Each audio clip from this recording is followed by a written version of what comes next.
What makes a good football manager? Getting the right players? Yes! No way! Yes! Come on! Decision making? Are you sure? Wheeling and dealing? Nah. Relying on star players. Listen, don't let me down, you know. At the end of the day, it's about getting results, man. Yes! Listen, this player's on a madness. Open packs, collect players, pick your team, and crush the competition. You think you got what it takes? This is next level fantasy football. Ultimate Fan. Build your legacy. Download the app today at ultimatefan.com. I'm killing it. Hello and welcome back to the Ultimate Fan Fix, episode 4, brought to you by Ultimate Fan and presented by Beer. £36,000 in prize money has been won inside just 3 game weeks of the Premier League so far, but England's top tier now takes a temporary break as international duties return. We'll change things up a little bit this week and begin with a review of last weekend's football action, as well as some additional talking points. But be sure to open all of your packs ahead of the Premier League's return on Saturday, the 11th of September, when Crystal Palace hosts Tottenham Hotspur at 12:30.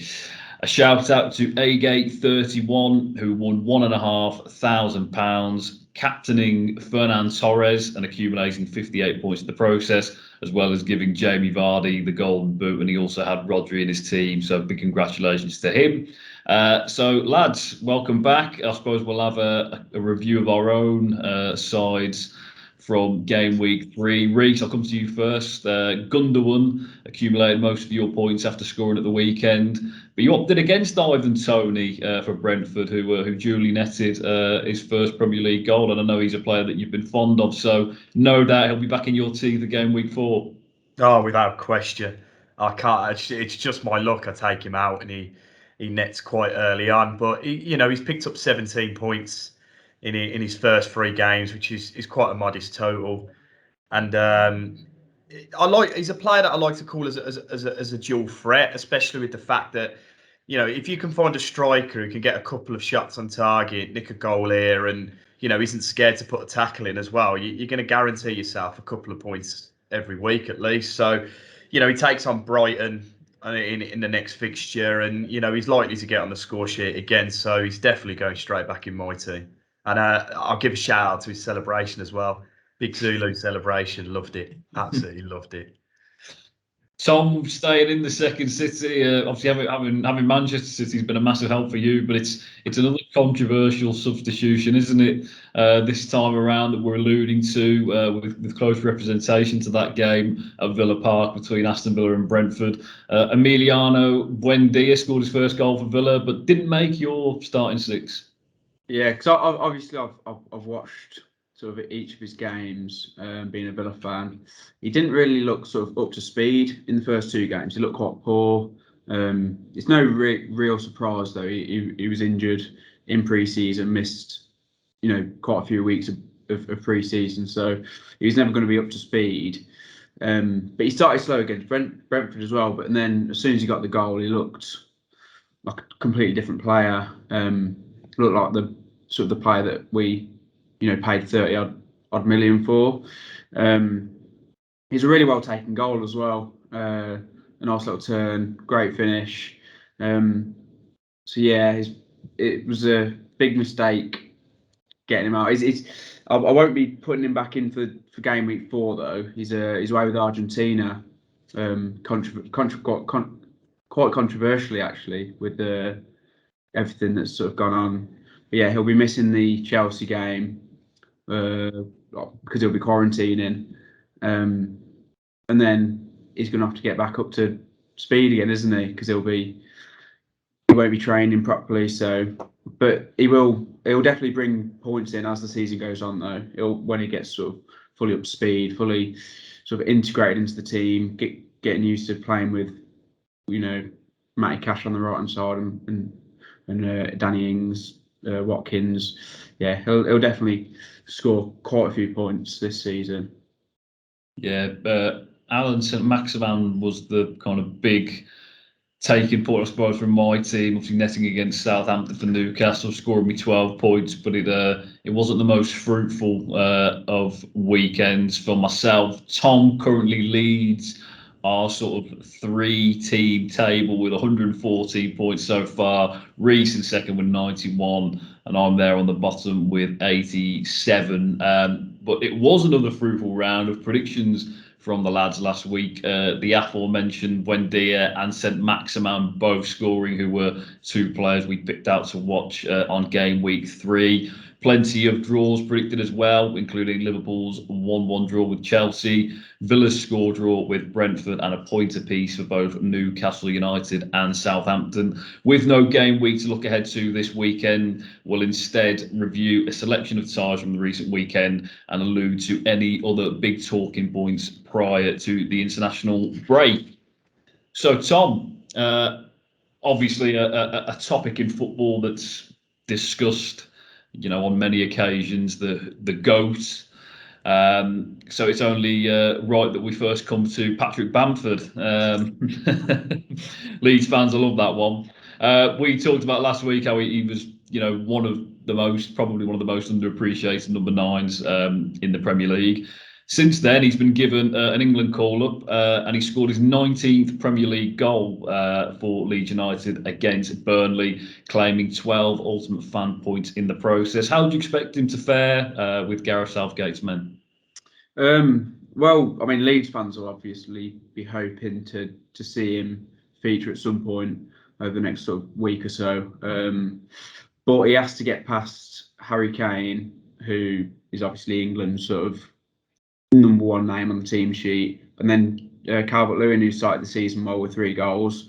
But he's a hard-working striker. He won't sort of give the defenders any moment's peace. He'll press and press and press. He's underrated in terms of his sort of like hold-up play and his all-round game. He's good at sort of bringing others into the game. He's unselfish in the way he makes sort of decoy runs, opening up space for other players. And he gets into good positions. He tends to sort of shoot from like the centre of the goal, like central areas, and like fairly close to the goal. So that's sort of why he sort of has a decent XG and he's performing well with it as well. So I think last season he sort of had, I think like 17.2 or 3 XG expected goals, and he scored 17 goals. So, that's like, it shows that he gets into good positions and he doesn't just shoot for the sake of it. His shots are usually, there's a sort of good reason why he'll shoot, because there's a good chance of him actually scoring. So yeah, it will be interesting to see if he gets any minutes on the pitch, and how he'll fare in the England setup. So given the uncertainty, I suppose, of Harry Kane and perhaps not having the most settled start to the season, you'd still expect him to be starting for England? Yeah, I'd say so. He's he needs minutes as well, don't he? I'd be surprised if Spurs didn't say they won't mind him having some minutes, just to get him some fitness and some sharpness for when he goes back to Spurs. But then again, as we said, you've got Calvert-Lewin, who's started the season well with 3 goals, and obviously Everton started well as well. So yeah, it's not going to be easy for him to break him. But Gareth Southgate likes to give people their first cap and things like that. So I do suppose we will see him at least come off the bench in one of the games next, like this week or next. Yeah, Dominic Calvert-Lewin, shout out to him as well. The second highest scoring attacker in Ultimate Fan so far this season, with 3 goals, as Tom rightly alludes to, and Everton enjoying a very, very superb start to the season. Calvert-Lewin, I think he scored 5 goals in August last year, 3 goals this time around. So this is his time of year before we head into September. Reese, they've not appeared too much in need of external services since the beginning of the season, bar a draw with Southampton. But undeniably, the transfer of the summer window in England is the return of Cristiano Ronaldo to Manchester United. It seemed for all the world like he'd be joining rival City, but he will be playing in red, not blue, next season. He's won 132 of 196 Premier League matches, and that's exactly the kind of mentality that Manchester United are going to need if they're going to go and claim their first title since 2013. Yeah, and it's exactly what he's been signed for. You know, United want to win titles. They want to be back to their former glory, and that's exactly why he's been signed. I think it's one of the greatest twists in transfer history. You just the agents play these games now. Like they play these teams to get leverage, and it's worked to absolute perfection. Ronaldo's ended up going where he wanted to go. He's a competitive player going into a competitive side. I mean, we all know Ronaldo's great, but like the side to get into the Man United side as it is tough. You know, there's certain players that, you know, you look at that team, you go, who is he going to drop out of that team to bring Ronaldo in? And it'd be very, you know, Mason Greenwood scored a fair amount of goals already this season. It'd be really harsh to drop him, but you know, at the end of the day, Ronaldo's a proven goal scorer wherever he goes, and he will always start. He will always be the main man in the team, and that's why I think, you know, with Ronaldo joining, Bruno Fernandes's value in the game has suddenly dropped. Yeah, Tom, from your own sort of personal opinion, not the player he was maybe even 3 years ago, of course. An age catches up with us all, but still widely considered as certainly at least the top 5, you know, best players in the world. As this transfer, and I suppose from Manchester, you know, their perspective of not really replacing Sergio Aguero, would you have concerns of them, and would you even perhaps favour Manchester United more now, or given City's sort of, you know, recent run of form, particularly at home, 10 goals against Arsenal and Norwich, maybe not too much cause for concern? No, definitely not. I mean, I don't think. I mean, Ronaldo's, as you said, one of the best players to ever play the game. I don't think he was what they needed, though. United needed a CDM, someone that can break up play and then distribute it well. I mean, they played Fred and Pogba there against Wolves, but I think they're definitely, if they're going to challenge for the title, they need to upgrade Fred or McTominay, because neither of them are, you know, players that will be helping you to win the Premier League. And then City are just, they've got so much quality in like every position, and in depth as well. You know, going forward, you've got Grealish, you've got Foden, Mahrez, Sterling, all of these, you know, players that can score. Like I think they've had 8 different goal scorers already this season, which is in 3 games, which is mad. Which shows that they've got goals all over the pitch, and maybe that Stroke. I mean, I do think that they did need to get Stroke, but maybe it wasn't as important as we first thought. Yeah, Jack Grealish is currently joint 6th and is Manchester City's highest performing midfielder with Ultimate Fan so far, with 21 points. So I suppose you could say £100 million well spent, Tom, at the moment. One player, though, undoubtedly, who has kind of stolen the headlines so far this season is Mikel Antonio. He's accumulated a whopping 68 points with Ultimate Fan so far. He scored again for the 4th time this season as the Hammers were held at home by Crystal Palace on Saturday. Tom, he's been called up by Jamaica for their World Cup qualifier against Panama as a result. And I guess the big question, he has to be considered the star of the season so far.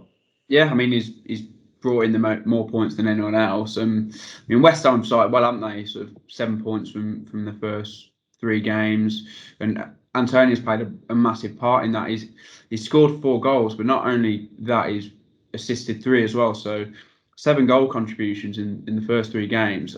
Only 2 of the players that have ever done that in the Premier League, and they are Thierry Henry and Drogba. So, not bad players, are they? So it's not a bad sort of group to be in. But yeah, he broke West Ham's goal scoring record, and it's mad to think that he wasn't brought in as a striker. He used to play right back at times. So the way he sort of changed his game to be that number 9 now. Last season he had the highest sort of non-penalty expected goals for players that played 900 minutes or more in the league, with 0.62 per 90, which means he was getting sort of chances worth 2 goals every 3 games, which shows that he's getting into these positions, but he's now actually putting them away as well. So this season his finishing has been quality. He's quick and he's strong, and he's the sort of number 9 that West Ham have been needing for a long time, because they've been a bit unlucky with Arnautovic, Haller. Yeah, Antonio's their man now, isn't he? He is their man, and he's certainly looking the part up front at the London Stadium, as Tom says. We'll be bringing position by position stats ahead of game week 4 next week, that can hopefully help you and assist you in picking your team ahead of the upcoming round of Premier League fixtures. That's going to be exclusive as well to the Ultimate Fan Plus feed. Myself, Tom and Reese bringing you some behind the scenes data, if you like. So be sure to get your eyes peeled for that. Reese, with 2 assists and a goal so far this season, Reece James is the highest scoring Ultimate Fan defender, ahead of teammate Marcus Alonso in second place, I might add. But he'll be sidelined, of course, for the next game after his red card against Liverpool. But Chelsea showed a lot of mettle and a lot of steel, to really hold off a strong Jurgen Klopp side and bring a point back to London with them. Yeah, they looked really unfazed. They stuck to the challenge, and that's what title-winning teams do. They plough on, and whatever's thrown in front of them, they deal with. And the fact that they were a man down, and they dealt with it really, really, really well. But it is an issue for Thomas Tuchel, because he's a big fan of flying wing backs. So, and the only really replacement they've got for right back is Azpilicueta, who's been playing the right side of the three. So, it likely means that Chalobah's going to be recalled back into the side after a strong performance against Crystal Palace. There's still like a lot of potential in that Chelsea side. It shouldn't really bother them, but Reece James is quite a big presence on the pitch, and he's proven it in his first 3 games this season. So he will be missed, but I don't think it will be a massive problem for Chelsea. I think they'll get on with things, and they'll still find a way to win the game. Yeah, 29 points in total so far for Reece James, but he won't be adding to that tally when Chelsea host Aston Villa at 5:30 on Saturday the 11th. Tom, I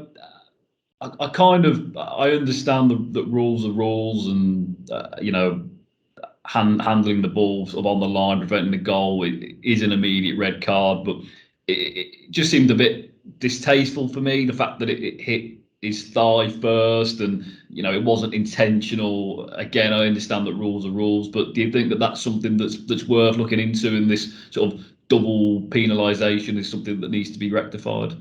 I'm not sure with this one, because if it doesn't hit his hand, it's a goal.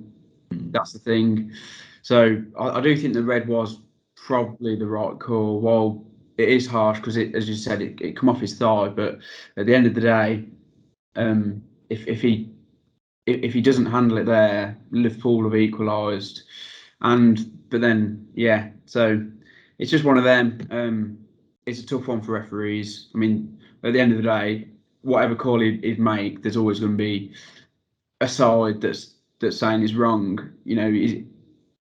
He's always going to have his critics. So it's a tough one, but I think he did get the right call. Yeah, and I think if you give any leniency to it, then teams will start finding ways of bending the rules in the favour. Where if they do put something in place where if on the unfortunate occasion it hits the leg, then hits your hand, and it wasn't intentional, then teams will try and do that more often. Yeah, I think, as Tom says, I think it was certainly the right decision, and going by the book, the referee sort of didn't have any alternative, did he? If his arm isn't there and it goes in, it's 1-1, but Chelsea still have 11 men on the pitch. Whereas, as it happens, Liverpool score anyway, and of course, they go and play against 10. It probably worked in Chelsea's favour, I suppose, a little bit, because they, enabled them to close the game off. And Liverpool never really looked to me in the second half like they were going to score. But it was obviously an enthralling, first sort of heavyweight clash, if you like, in the Premier League this campaign. And no doubt both Chelsea and Liverpool will be up there come the close of the season. Moving away from the Premier League and onto international duty, England are back in action for the first time since the Euro 2020 final heartbreak to Italy. Mason Greenwood, despite netting on 2 occasions so far this season, misses out, with Jesse Lingard and Trent Alexander-Arnold returning to the side. 3 games in 7 days are set to take place against Hungary, Andorra and Poland, respectively. Lads, what's our thoughts on the squad? Tom, I suppose I'll come to you first. Any changes that surprise you? Like I said, Greenwood, one for me that I'm probably a tad unlucky not to get a look in. Yeah, definitely. I mean, Jesse Lingard, I think, is quite fortunate to be in there. I mean, whilst he had that sort of purple patch at West Ham last season, but he's not really been involved this season. I think he's come off the bench maybe once for United. And Southgate, when he first came in, he was always saying about how you have to earn your place to be in the England squad. But I feel like Jesse Lingard's just been given his place by name almost. And then, whilst Trent is a quality player. I think he definitely deserves to be in there, but we've now got 4 right backs in the squad. When you include Reece James, Kyle Walker, and Kieran Trippier, is there any need for that many players, for that many right backs? Sorry, I'm not quite sure there is. Yeah, Reece, yourself, Jesse Lingard. Again, as Tom says, he thrived at West Ham as they exceeded expectations at the end of last season, and it's quite surprising, I suppose, that they've picked up where they left off without him at their disposal. And he's obviously not got much of a look in for Ole Gunnar Solskjaer on his return to Old Trafford at the moment. And with the return of Cristiano Ronaldo and the former Mason Greenwood, that's probably unlikely to change anytime soon. Played well, of course, for England at the 2018 World Cup, but I mean, that was 3 years ago, wasn't it? Yeah, I agree with Tom on this. I don't really know why he's there.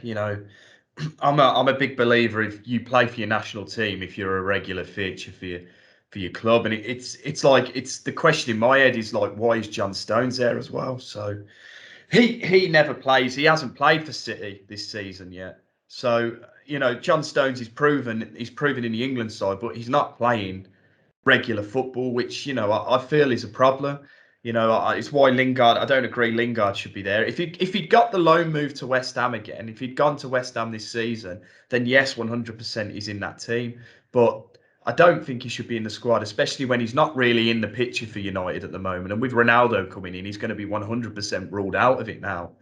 The Greenwood was a surprise as well. I mean, he's been kicking off well this season, and he's got a couple of goals to his name. But I just feel like it seems like Southgate's holding a little bit of a grudge on the Iceland antics back last year, and Foden was forgiven pretty quickly. So why can't Greenwood? Otherwise, I'm quite happy with the squad. I'm happy to see Bamford get his chance. I thought he was fantastic last season, and I'm glad to see he get his chance. But there's a couple of players who shouldn't be there, and I'd love to see. I know he's not in the squad, but I'd love to see Demi Gray get a chance. He's had a great start with Everton this year, and he's made himself quite established in only 3 games. So I'd love to see him get a call up in sometime soon. Yeah, Rafa Benitez's sort of impact has been fairly immediate, and I suppose given his lack of game time near the end at Leicester City. It could have been a transfer that sort of raised a few eyebrows. But I mean, 2 goals in 2 games at Brighton and Leeds for Demarai Gray, obviously someone that you know well from his days at Birmingham City, Reece. Still relatively on the kind of the young side as well. So if that form maintains, he's got a couple of people to get past, but he's got the right attitude, and there's no reason to completely disregard any hopes of an international call-up at some point soon. Yeah, he's definitely got potential. I mean, we followed him at Blues, and he came through the Birmingham Academy. I mean, he's from the same area from where I am, so we all love him quite a lot. You know, he's on the biggest stage in the world, and he's performing, and you know, he's definitely got potential. He's got the right attitude, and you know that's what you want. You want someone who's willing to work hard, and he's got ability. So if he keeps playing the way he does for Everton, because he's flying down that left wing, and you know he's clearly not scared to have a chance at goal. So he definitely has the you know, he's got time on his side. He could easily break into that squad if he keeps performing for Everton.